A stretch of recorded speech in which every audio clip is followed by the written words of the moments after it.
30th of April 1995.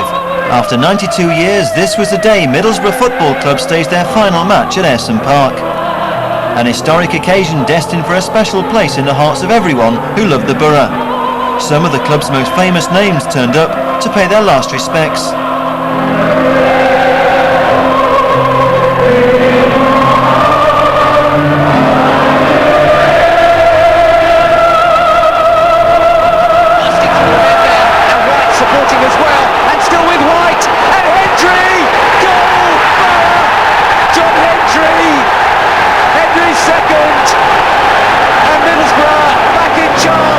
But it was not just an emotional farewell. The final victory over Luton Town was to prove enough to claim the First Division Championship and promotion to the Premiership at the first attempt for new player boss Brian Robson. Farewell to Ayresome Park is a unique record of the day the borough gave their fans the perfect leaving party before the move to their new home, the Riverside Stadium.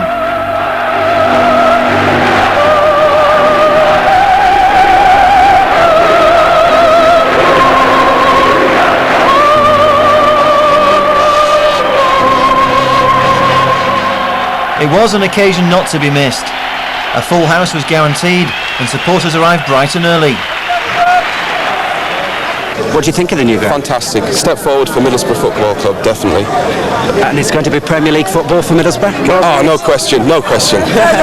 We'll win today, 2-0. Nobody's going to touch us. We've got the championship. That's ours. What's your first memories of Ayresome Park? Oh, too many. Have you got about an hour left? There was a warm reception for the borough heroes of old who arrived on a special team coach.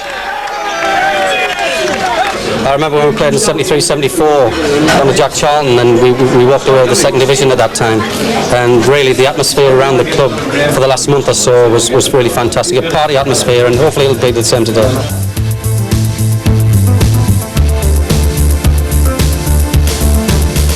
April the 6th, 1974, and Ayresome Park salute the team that ended a 20-year exile from the First Division. Jack Charlton's men had just rattled off their 9th win in a row. The Second Division title had already been guaranteed with 6 games left. Big Jack had inherited most of his team from Stan Anderson. Charlton made them unstoppable, with Celtic's gifted Bobby Murdoch his inspired key signing. Ayresome Park became a fortress, 20 home games without defeat. These were the days when the manager's wife worked in the club shop. The players who made up that team became the backbone of borough's history. Right back John Craggs topped the loyalty list, with 8 of them passing the 300-game mark, including his fullback partner Frank Spraggan. Striker John Hickton was a well-established crowd favourite, and Holgate Enders really took to leading scorer Alan Foggan, a genuine North East character. Exciting youngsters made their mark too, like livewire David Mills. David Armstrong began a quite astonishing run of playing every game for 7 seasons. And Graham Souness, a Scottish midfielder rejected by Spurs, was on his way to world stardom. But in typical Charlton style, success was based on defence. Skipper Stuart Bohm was a man of granite. Cultured Willie Madron a perfect partner at the back. Irish keeper Jim Platt let in just 30 league goals. It all added up to Big Jack giving Ayresome Park its most successful team in 92 years of league football. Around 100 borough old boys from 7 different decades have made it to the Ayresome Park leaving party, the VIP marquee a real who's who of Middlesbrough's Hall of Fame. That was the dream from leaving school, play at Ayresome Park. You know, there was no wanting to go to Manchester United and things like that. The local clubs then was the main issue. Yeah, there's been some great times, you know. Obviously the playoffs against Bradford City, Chelsea. I was fortunate to score goals in those games. The 4-1 game we beat Newcastle United. And then there was a semi-final which I scored, unfortunately again. It was against Aston Villa. It took us to Wembley for the first time in the club's history. So those are great memories. Slaven was a member of the team that won promotion less than a year after the borough almost went out of business. Ayresome Park looked to have staged its final game in 1986, when the official receiver moved in to shut the gates on Middlesbrough's football future. In the summer of '86, no one dared imagine the ground would celebrate scenes like these less than 12 months later. This man was the inspiration, Bruce Rioch. September 2nd, 1986, and possibly the most important cup tie in Boro history. Hartlepool in the Littlewoods Cup, and Ayresome Park was back in business. Fittingly, Boro celebrated with a fine goal by Stuart Ripley, one of the hardcore of young local talent, around which Rioch and Colin Todd rebuilt Teesside football. The new manager inherited a club that had slid into the third division for only the second time. They stayed just one season. The promotion celebrations had a deeper meaning after near extinction. But Rioch had created a driving force that wouldn't stop. On the pitch he could rely on another all-time Boro great, Tony Mowbray. Mowbray was a player of true grit. Alongside him a talent destined to be a star, Gary Pallister. The fans felt this was really their team, not big money buys.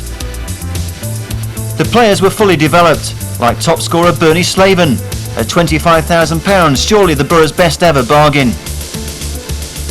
Home defeat by Leicester in the final home match gave Boro one of the worst days, with automatic promotion snatched away. Yet this team's spirit was to win through. The playoffs gave Teesside unforgettable drama and First Division status once again. This time it really was the final league match at Ayresome Park, a day for the men who made Boro history to bid a fond farewell to the famous old stadium.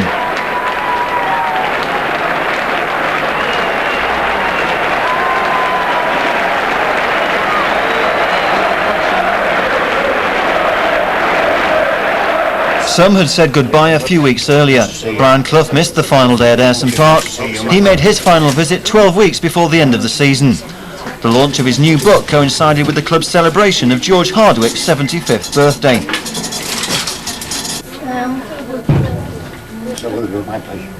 Nice to see you.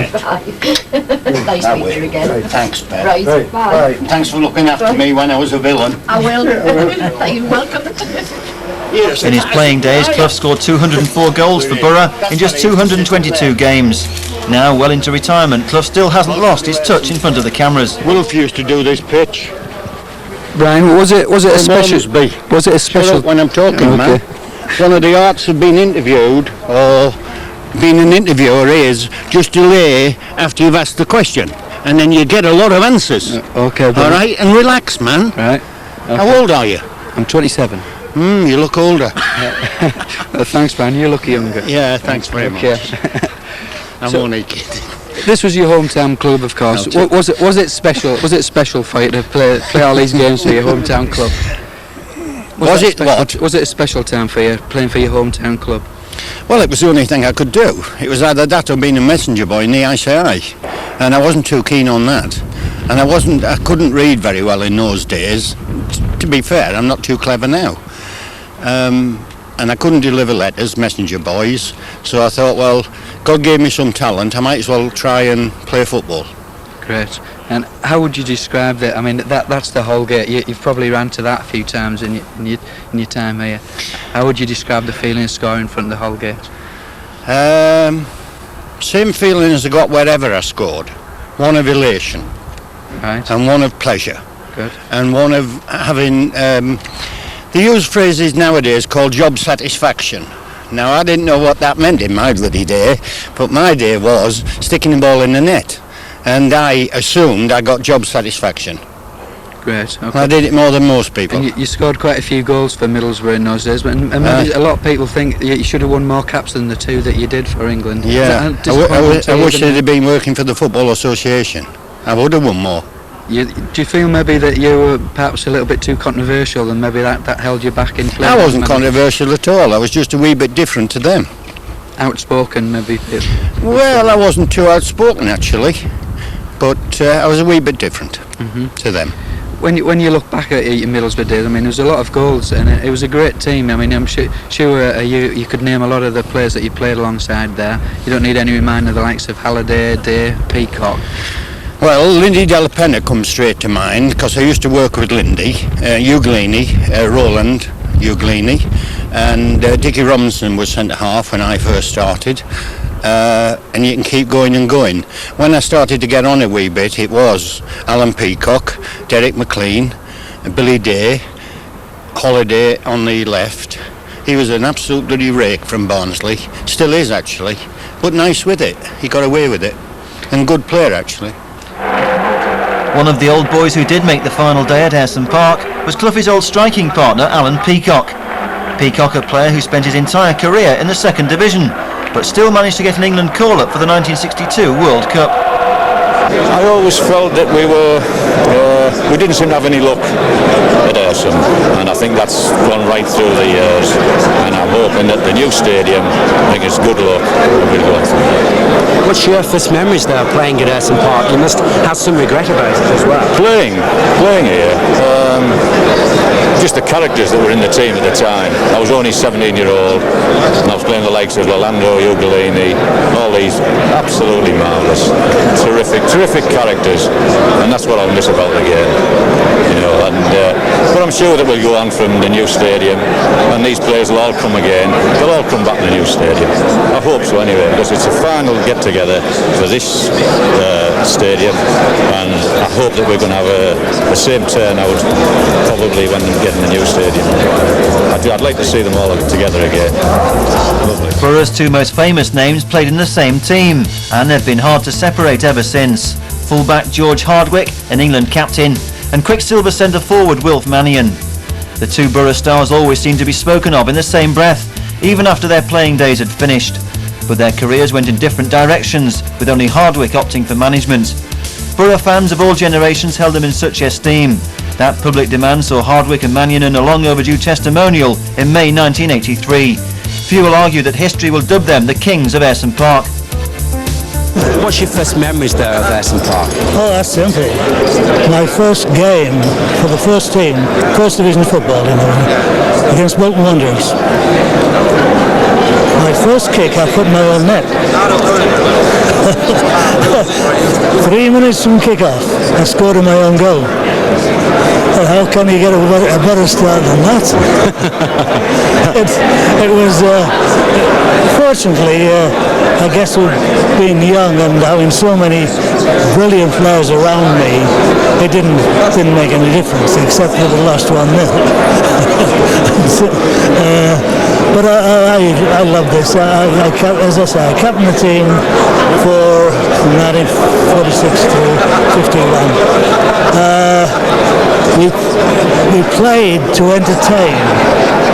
We had a brilliant footballing side. We drew record gates wherever we went, and yet we had nothing to show for it, apart from the satisfaction of having always between 35 and 50,000 gates, and the sheer pleasure of playing football at Ayresome Park, with the appreciation we got from the crowds, I wouldn't have chosen to play any place else. All I want to do is do it all over again. Give us some of the names that you played with at your time in the 30s. Oh, in the 30s, Bushby, Matt Bushby, Stan Matthews, Tommy Finney, Tommy Lawton, Frank Swift, Harry Hibbs, all the cream. Some fantastic players there. They were spoiled for choice. That's what I'm saying. If you didn't play well, you were out. As I said, each position was covered over 4 times. Each position was 4 times. And if you didn't play well, you were out. What do you think of Brian Robson's team now? Does it rank anywhere in those players? Oh, no. In today's football, it's all systems, nearly all systems, and natural players could never play really systems. It had to be done off the cuff. You had to be a brilliant player when you hadn't the ball. You couldn't play systems at all. And Middlesbrough can expect you at the first home game at the new ground? Of course, I'll be there, yeah. I wish I had 14-year-old legs though. How old are you now? I'm 77 next month. And still looking very good, I must say. Okay, thanks very much. Thank you very much. Out on the pitch, the pre-match watering of the playing surface produced one of the afternoon's lighter moments. 70 skipper Stuart Bone was given a real surprise during a live television interview. Well, with me now, the captain of that great side of the 70s, Stuart Bone, a man largely responsible for making this fortress Ayresome Park. Great memories of that time. Very kind of you to say that, yeah, but I think we're getting sprayed with water. Absolutely soaked here. This wasn't the best place to stand. Sorry about that, Stuart. It's all right, but it's really nice to be back here again. I feel a bit tearful about the old stadium coming down because we had some magnificent times here, and it's nice to see the old lads again, John Hickton, John Craggs, David Mills. I've met them all in the last 10 minutes and I haven't seen them for 15 years, so it's really good to be back, and I'm glad Middlesbrough are doing so well.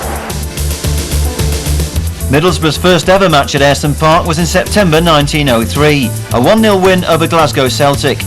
The North Stand must have been a magnificent sight when Boro moved in, and it served the club well down the ages. Boro were thinking big when they paid £1,000 for Alf Common, a football landmark in the transfer market. Tim Williamson was the goalkeeper on the first day at Ayresome. His 610 appearances are still a club record. The goals of George Camsell dominated the late 20s and 30s as the club suffered a series of promotions and relegations. In 1954, Ayresome Park staged an epic Amateur Cup final second replay when Crook beat Bishop Auckland. The home fans had little to celebrate that season, with relegation and the start of a 20-year exile from the top flight. The ground had a refit in the 60s. The extra work proved timely when it pipped St James's Park to become a venue for the 1966 World Cup. Ironically, the year the club dropped into Division 3 for the first time. That was a one-season nightmare. Boro bounced back at the first attempt. Good reason to celebrate.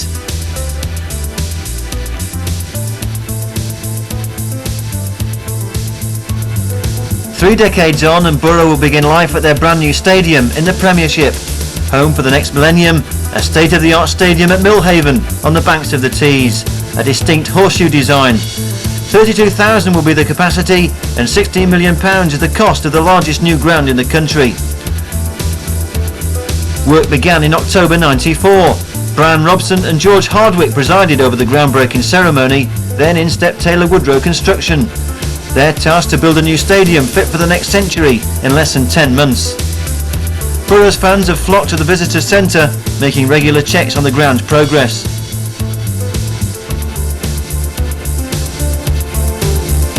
Well, it's very exciting, and all the time I've been coming to see Middlesbrough. I couldn't believe it when the news was announced, and it's just so exciting. Can't wait till next season. Are the plans you've seen what you expected? Better than expected, if anything. Better than expected. It's very, very impressive, the size and the design of the stadium. It's a very sort of attractive design. Can't wait. Very impressive. It just gives you a glow in your heart to actually look at it and think we'll be there next season. Hopefully it's going to be the start of a new era for the club and we can actually go on and win something. Fingers crossed. Can't wait for this new stand and, you know, all the excitement that goes with it, and I just hope we get the success, you know, that all the Boro fans deserve. So long awaited, you know. That should be good for the development in this area, won't it? From being like a completely derelict area, like especially when they're bringing all the training pitches on all around the dock. It'll make it a decent area. The 132-acre site provided by the Teesside Development Corporation has been transformed, and Boro are on the way to a new home, boasting some of the best equipped facilities of any football ground in Britain.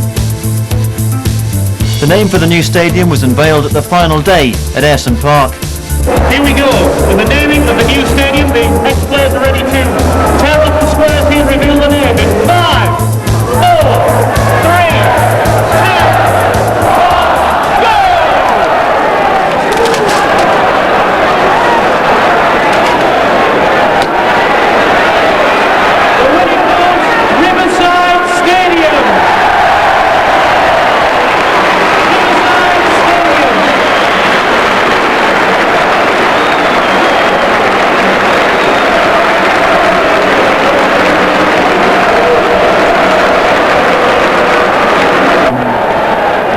It was nearly time for Brian Robson and his side to take the stage. The question was, how would the champions-elect cope with the expectation? But first there was one more pre-match ceremony.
been a unique day celebrating Borough's past, but from now on, this afternoon, is all about the future. Can Brian Robson complete a magnificent start in football management by leading Borough into a new league as well as a new stadium?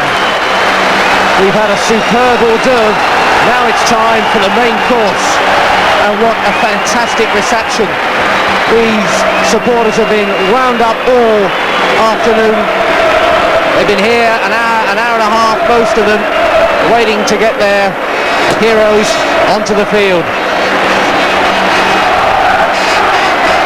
Great scenes and everything to play for. The manager's presence on the pitch is absolutely vital, of course. Robson's recurring calf problem has confined him to the dugout for the last 4 games, but his drive and inspirational qualities never more needed. In fact, it's a full-strength Borough side, with the exception of Robbie Mustoe, who's still out.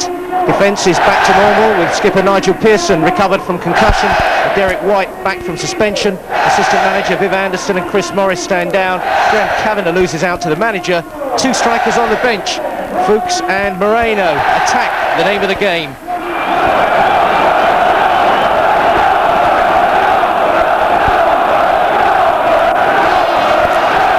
So the scheduled last league game at Ayresome Park is underway, and Borough fans hoping so much they do not have to return here for the agony and perhaps the ecstasy of the playoffs. The destiny in their own hands. Win the last 2 games today and at Tranmere next Sunday, and they're up, they're champions. They only won the Division 2, as it were, Championship 3 times, 27, 29, and that famous 74 team, which the man alongside me knows all about. And how they love to sign off from Ayresome Park with genuine silverware. Luton Town, according to their manager David Pleat, have gone to sleep since they reached 51 points, which he considered a safety margin. They're without an away win so far this year in the league, but they have won 7 and drawn 7 and lost 8, which is not a bad away record. They're 16th in the division, 13 points clear of the relegation cut-off, and that represents a comfortable position indeed for them. They'll be relaxed, they'll be looking to enjoy the occasion, and they'll be looking to spoil the party.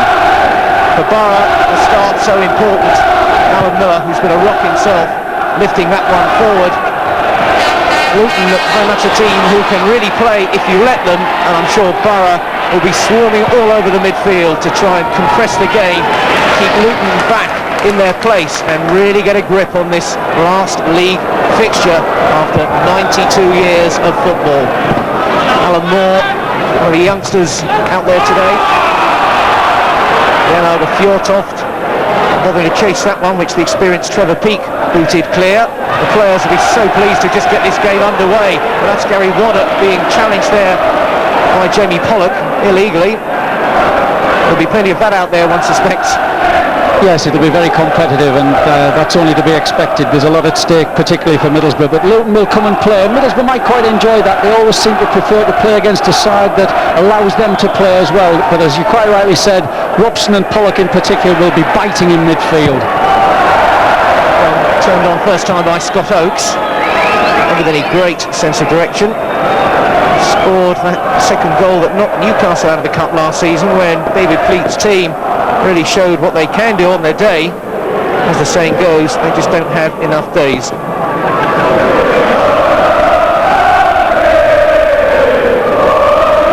Alan Miller was not in goal when Borough conceded 5 at Kenilworth Road.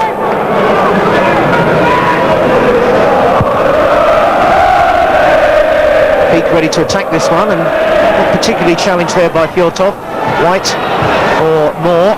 Quick challenge in from Paul Telfer. It's a Borough ball. Derek White, after suspension with the throw-in. Cut out by Linton. Laws picked it up though. Here's John Hendry. Square for Robson. He got a bit tangled up and Waddock took the ball off him. Pollock. Vickers. Pearson for Cox.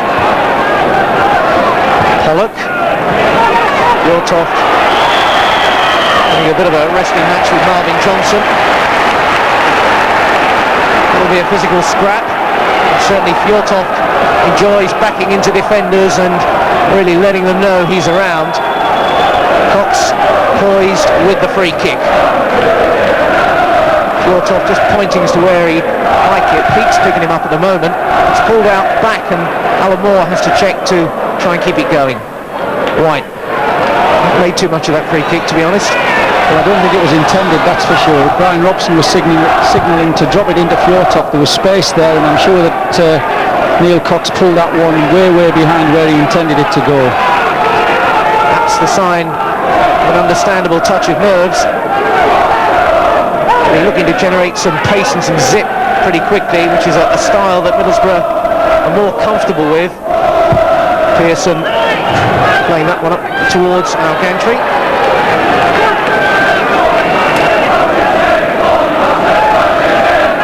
Pearson, who had concussion, missed 10 weeks in September through to November.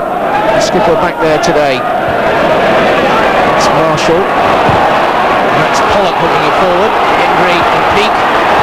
Fjortov just dropped off a little bit. That's a nice little touch. And then a really great ball to Alan Moore.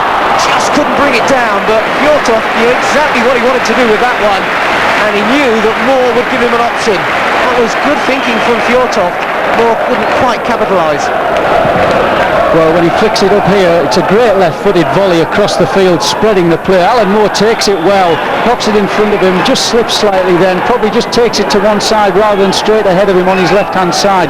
But I must admit, when Fjortov first flicked it up, I thought, well, he'll just play a little simple ball into Robson here, and he unleashed that left-foot volley there, which certainly opened the play.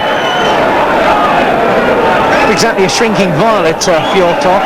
He likes to put on a show. Very self-possessed international footballer. Although we'll get some real distance on this. The pitch, considering the wear it's had, is in excellent condition. Here's Hendry now, giving it a chase. Hendry's got away. Penalty, is it? No, wave. Referee waves, play on. Mr. Baines looked as though he was checking across to the linesman. Boos from the crowd there.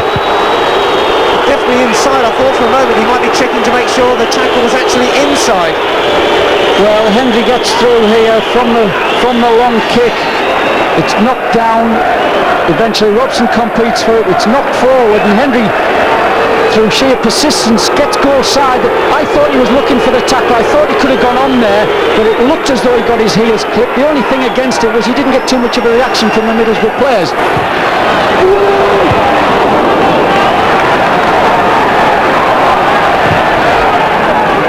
Well, that one skipped through to Dwight Marshall. Now Marshall being challenged there all the way by White, and that is quite inspirational defending. Superbly read by White. Talk about determination to win that one.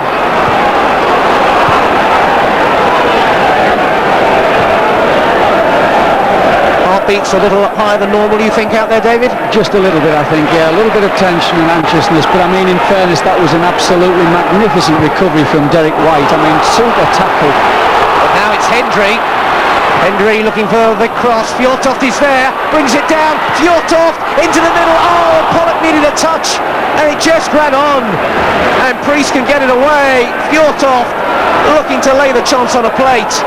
Boro couldn't cash in. Fjortov, though, causing problems. Robson turning into that one. That was Pollock. Mr. Baines pulling that one back. Real chance though, David. Yeah, John Hendry crossing to the far post. Fjortov doing well, controlling it well with the outside of his right foot, sensibly cutting the ball back, and then Pollock, I think, thought somebody was coming in behind him and decided to leave it when he might have been as well just having a flash at it.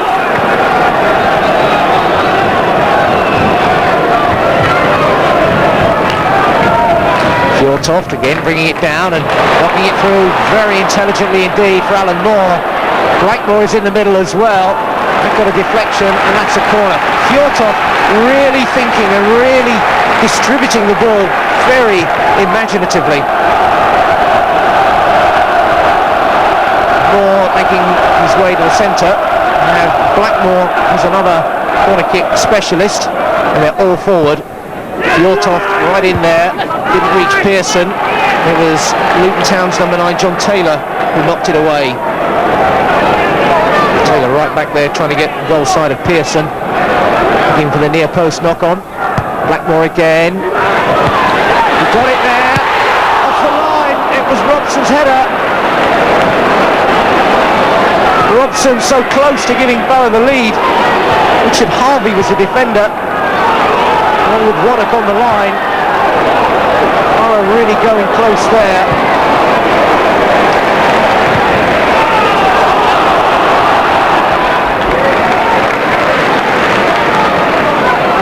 Well, the corner comes across here. Pearson gets the flick on and Robson attacking the ball. Has to make contact from the standing jump. Fox bursting through there. Just leave that replay maybe for a little later with Boro pouring forward now. This is Alan Moore. Moore can't get through two of them. Boro really getting up ahead of steam.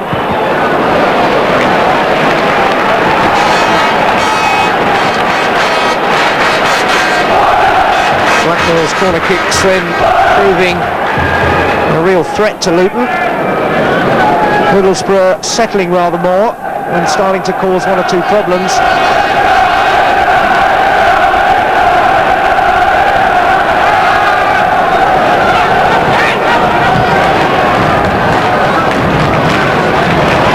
Vickers rounded out there. This is John Taylor. Taylor looking to have a go himself perhaps. Vickers into the challenge. Taylor trying to turn again, did well to find Telfer. Marshall tries to turn again, excellent defending, this time by Pearson. White, Vickers, that's a defence that's really built up an understanding there. Forward now for Fjortoft. Fjortoft again looking to release Moore, who was checked there by Linton. Moore really scrapping for it. Keep the defending, but here's Hendry, and the keeper, young Kelvin Davis, stood his ground and blocked. Hendry nearly in there. Well, they've had a couple of half chances, haven't they, Middlesbrough? Alan Moore doing well there, battling, forcing the defender into the back pass. Hendry onto it quickly. I thought Hendry might just have dropped the shoulder and taken it round in there rather than playing it, trying to play past the keeper.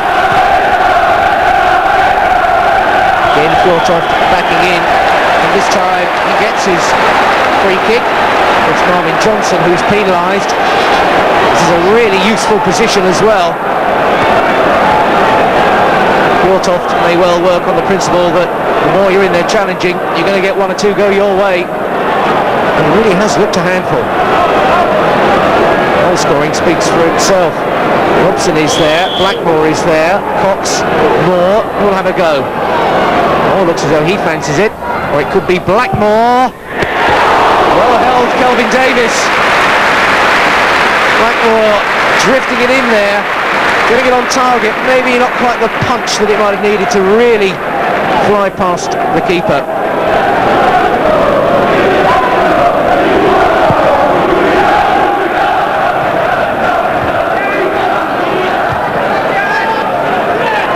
Pearson, Vickers all up there. Blackmore's corner towards Pearson, he got a knock on there. Fjortoft to scrap off the line again, and it was Robson in there once more. They've got a penalty. It's a penalty to Middlesbrough. Let's sort out what happened. Well, the ball comes across again. Pearson gets the flick. Good header back by Fjortoft. The head's going. It's kicked off the line. It happened so quickly. It's headed back in again. I honestly didn't see the handball. It was very, very insignificant. In fact, I think everybody's missed it.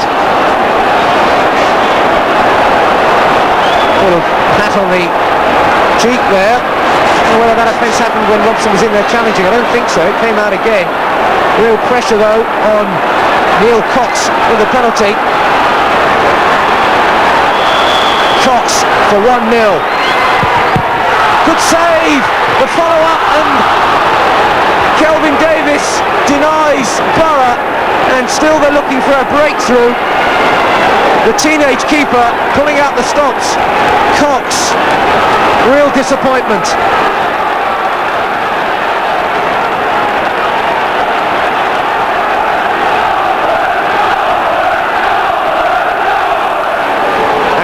anxiety, concern, over-trying, frustration, all mental attitudes that can undermine a team.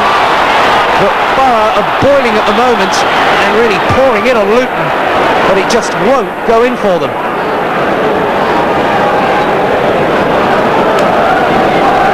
They've just got to make sure that they don't force the issue too much. They've got to be patient. There's plenty of time left. They haven't got to get it in their minds that it's going to be one of those days when things aren't going to go for them. They've just got to concentrate, keep playing the way they are, keep getting the ball in the box and attacking players. Flags down though as Priest bursts through and Miller forced to pull out the save. That's always the warning. The push forward, the think about the attacks, and then Luton, who can play their football, break and cause something. Well, it's little Priest here making the run from the left-hand side, does well, strikes it well with his right foot, which isn't his best foot, thankfully in that position, and Alan Miller there made a good save, although it was going to be a spectacular shot from that angle and that distance to beat Alan Miller. Miller appeals to the offside then, corner taken short, square for Harvey, thought about blasting it and they still do, plays it out wide again, away solidly by Robson.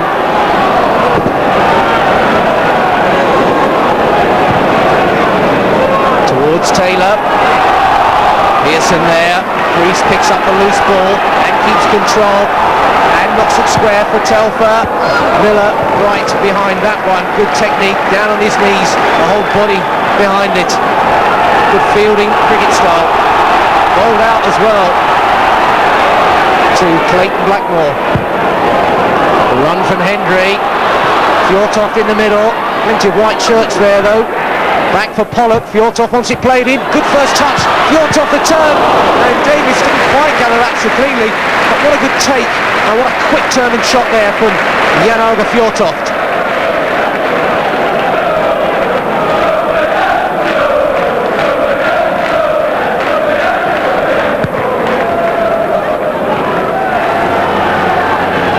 A win today would take Boro 5 points clear of Reading, 6 clear of Bolton, who have got 2 to play.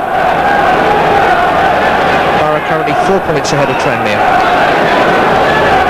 Over comes this free kick. Pearson with a header on. Hendry prepared to run for it. Hendry into the middle. Again, Luton getting plenty of bodies in the way, and it really matters. Hendry making some good diagonal runs. I'm going to try and take defenders with him. Create some room for Fjortoft. And the midfield players, especially Robson, who've been quick to arrive. Blackmore with a corner kick. Again the ball bobbling around. Again it's hacked away. Marshall that time. Blackmore knocks it in. Keeper stayed where he was. Away to Moore. Moore can hit it on the left foot. Moore into the middle. Robson sliding in. Corner kick.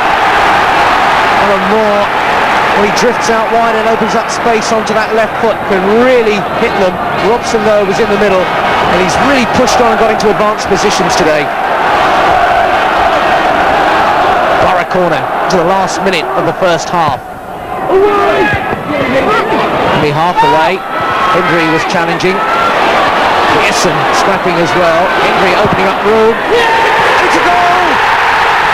Middlesbrough have taken the lead. Hendry's shot and Ayresome Park erupts right on the stroke of half-time, and Boro, who've been pushing and pushing, have got the breakthrough. John Hendry.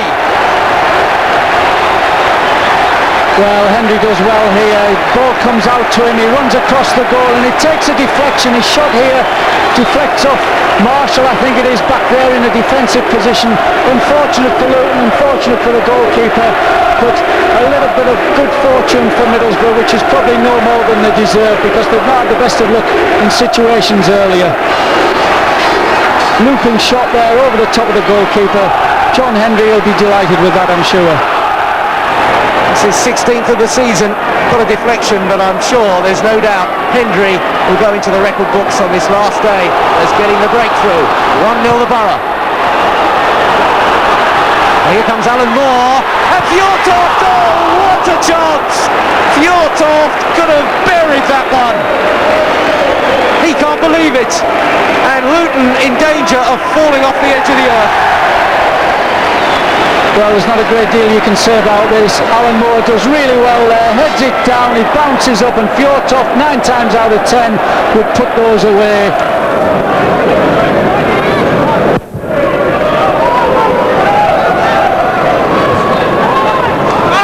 Roberts' header, Harvey forward, Cox was in there, Hendry again, Cox looking to push on, Johnson, good work there, Pearson. A bit of dainty control from the big man, but he just dwelt on it a little bit too long, and now Luton have got the ball back. Marshall trying to get round the back again, but there's Pearson. Priest, I think, had a bit of a think about that challenge. Saw Pearson take off and launching himself at the ball, and said, that looks yours to me as well. Well, once Nigel Pearson elected to do that, he was always going to be second favourite, Priest, wasn't he? And I think it was a question of discretion being the better. It's going to be Pearson's ball. Yeah. Reese had got it. Marshall, touch off there for Oakes. In Pollock challenging. Marshall, though, being a bit lively on the ball when he gets the chance of bringing that foul out of Brian Robson. Now a free kick from an interesting position. The problem we've got at the moment is that we're playing 5 in midfield. Marshall's dropping off to make a midfield 5 with Telfer, Oaks, and Priest, giving them an extra man in there. And Middlesbrough not sure whether to push anybody in from the back or not. And of course this little interchange of position and this fluency they have, Luton, from midfield is causing Middlesbrough problems. A few men square for anything touchdown, but it's lifted in towards Taylor. It's goal, equaliser. They're appealing the Boro players, but it's in from John Taylor. That's 1-1. Disaster for the Boro, but Luton caught them napping with the dead ball kick.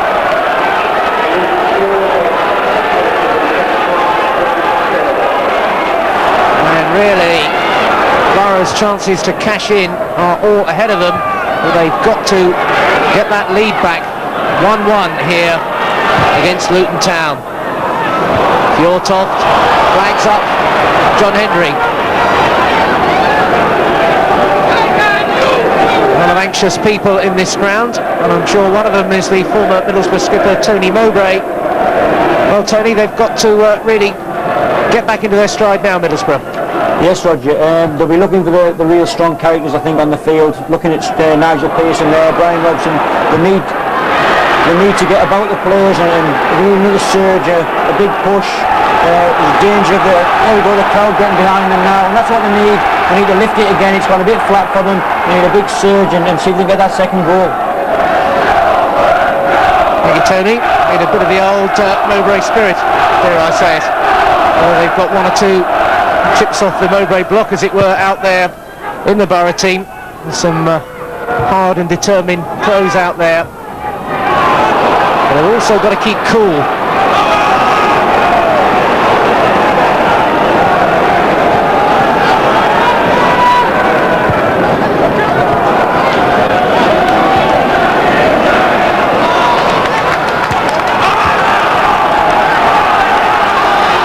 Further news from the Hawthorns, it's certainly all happening down there.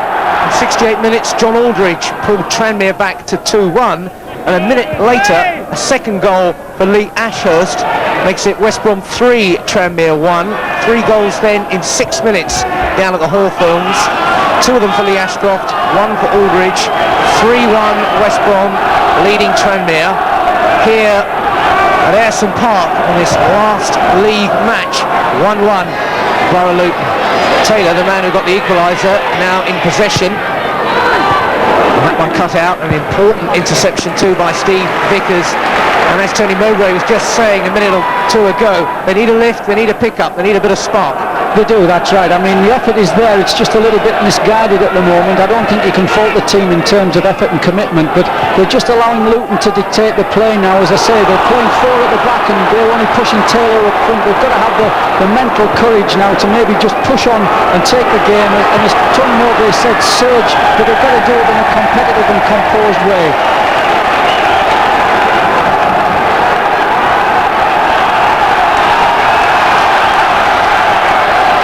Cox into Hendry. Fjordtoft Hendry through, Hendry! It's another excellent save from Kelvin Davis. And another chance that Middlesbrough don't convert. 18-year-old Davis standing his ground again.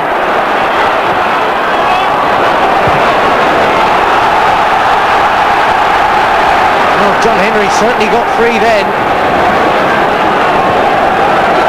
Not the first one-on-one we've had, and Davis has certainly done his bit to make Boro go all the way if they want to win this First Division Championship. Or a little bit over-deliberate, if anything, Boro at the moment. A little bit of inhibition into the play now that wasn't there earlier. Robson, nothing inhibited about him, surely. Moore, he can win a game. Pollock, he's the sort of person they'll look to really push on. Pollock bursting through the men there, and White supporting as well, and still with White, and Hendry! Goal! Borough! John Hendry! Hendry's second, and Middlesbrough back in charge. John Hendry, who's done so much over the years, puts the smile back on the Middlesbrough supporters. And they can't stop celebrating down there. Well, a terrific positive run here from Pollock. He goes through, he's fouled there, the referee in fairness allows advantage. Derek White does terrific here, keeps his composure, cuts it back. John Henry one touch control and then just clips it into the corner. Full credit to Derek White here, who does brilliant.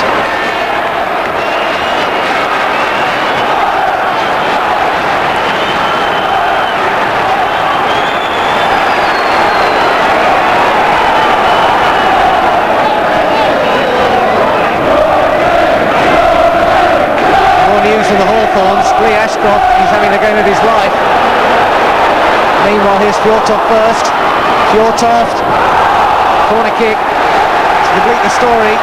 Lee Ashcroft has got a hat-trick for West Brom. A 71st minute penalty. It's now West Brom 4, Tranmere 1. Tranmere are falling. They started this game 4 points behind the Borough with a game in hand. And now it's Borough who are leading.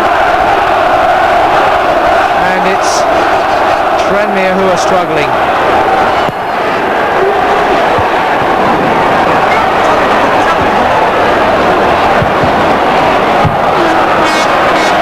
There's Henry, the man of the moment.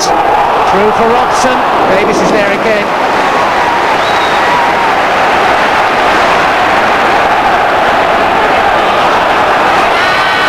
Fox. Now Henry again.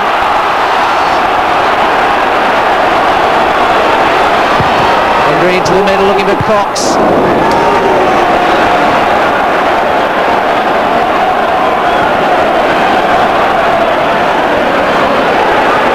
Pollock. He's heading the wrong way, Jeremy Pollock there for a moment.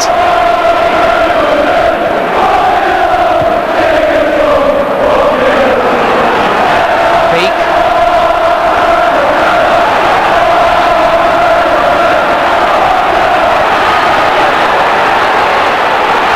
Greece.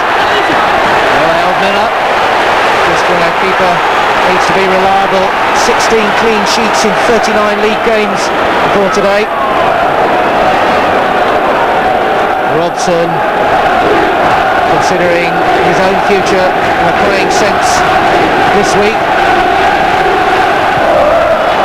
Well, the ball's out of play, David. Your man of the match, please. Well, there's been a couple of great performances, but I've actually given it to Derek White. I think he's been inspirational this afternoon, both defensively and of course in laying on that second goal for John Henry, which is unusual to see Derek up there on the dead ball line in the opposition penalty area. I remember early days in the first half, he made that quite sensational chase back and tackle, and that really set his stall out. Derek White, who started the season having to battle his way into the team, but has come in at left back and looked mightily assured.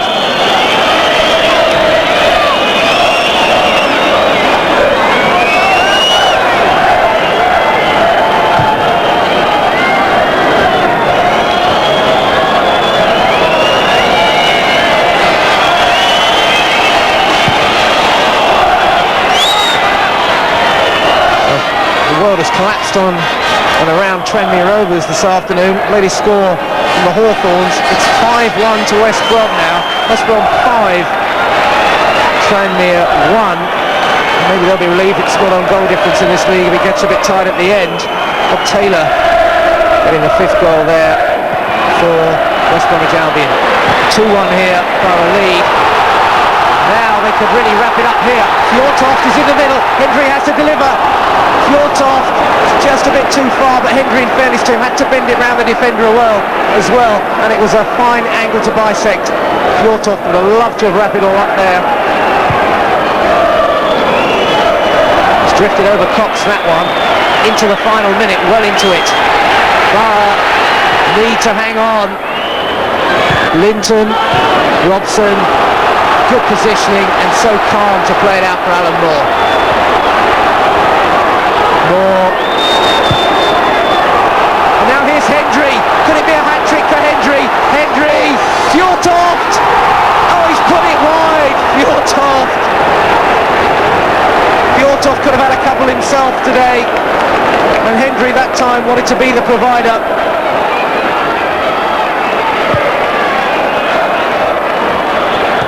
Robson, Pollock now has got the ball. Only 2 minutes of stoppage time. Ayresome Park has seen 8 promotions and 8 relegations over the years, and the whistle's gone. Borough on their way by taking another major step to another promotion perhaps. It's been the day that started by looking back but has ended with the sights very firmly set on the future, thanks to John Hendry. Up the Borough is the message there, and thanks to 2 goals from John Hendry, Borough still heading in the right direction. Some of the supporters have come on the pitch in their exuberance. Pearson there, the skipper. Individual celebrations going around, and I think many of the crowd want the fans to go off so they can play their own tribute to the Middlesbrough players. The mood is certainly high.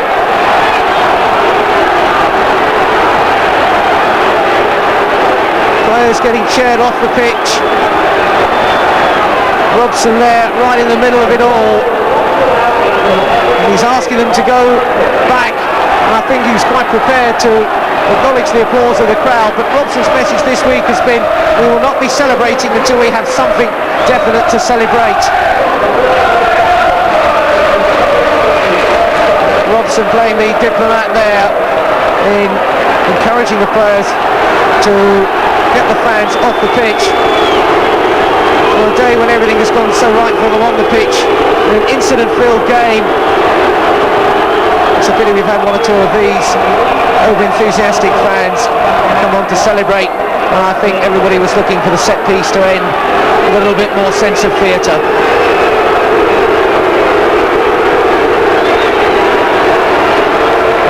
Robson mobbed by the supporters who've really worshipped what he's done here, the lift he gave the club when he came here, and the influence he's had on the team. One Brian Robson is the cry from the crowd. It's ended here 2-1 to Middlesbrough in this vital game. Let's go down and hear from the man himself, Brian Robson, with Ian Payne. Brian Robson, congratulations, what a fantastic way to finish off here at Ayresome Park. Yeah, G'day, it was a hard beer, and the lads really put it in and played everything. Tremendous performance, it could have been 5-1. The reason I mentioned that scoreline is, you might be pleased to know, that West Brom have beaten Tranmere by 5 goals to 1. We like to make it hard for ourselves. Keeps everybody on their toes. So really it is down to yourselves now. Only yourselves and Bolton can win this championship. We've said it all the time, it was up to us. We've still got a bit of work to do yet. As you say, I don't know if you heard me there, Tranmere have lost 5-1 this afternoon, so it's all to play for. That's alright, but this was the main result. The lads did their own business, and you know, we need to do that next week as well. It's been a tremendous atmosphere here all afternoon. What a send-off. Cheers.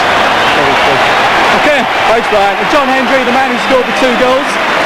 Fantastic match for you. Yeah, I mean the crowd are throwing the force today, and it was a bit emotional. I mean, going to new ground and what have you. But this is the best atmosphere I've played in Ayresome Park. It's fantastic. Fantastic final match here. The fans, what can you say about them? Absolutely magnificent. Just look at them now, and hopefully we can get the point we need. It's not over yet. There's still a bit of work to be done. So you're confident you'll be in the Premiership next season, John? I'll tell you next Saturday, next Sunday. Thanks very much, John. Okay. And you can see the players have come back to take the applause. They were very coy indeed about taking the salute without it all being wrapped up, but they've taken such an important step forward. The man of the match is Derek White, and you can see it being presented to him. Derek White, congratulations. Man of the match this afternoon, presented by Bill Corcoran eventually. Tremendous afternoon. Yeah, tremendous. It was always going to be difficult for us. There was so much pressure on the boys to perform. I don't think they had much chances really. I thought we played very well. I'm just delighted I made a contribution for John's goal. So it's great, a great day for everybody here. Thanks very much, Derek. It was the perfect end to a perfect day. Victory in Boro's final match at Ayresome Park turned out to be all they needed to secure the First Division Championship. The season's final game at Tranmere Rovers proved not to be important in the race to join the Premiership. Boro had a bright new future, but a brand new home to look forward to. Plenty of reason to celebrate.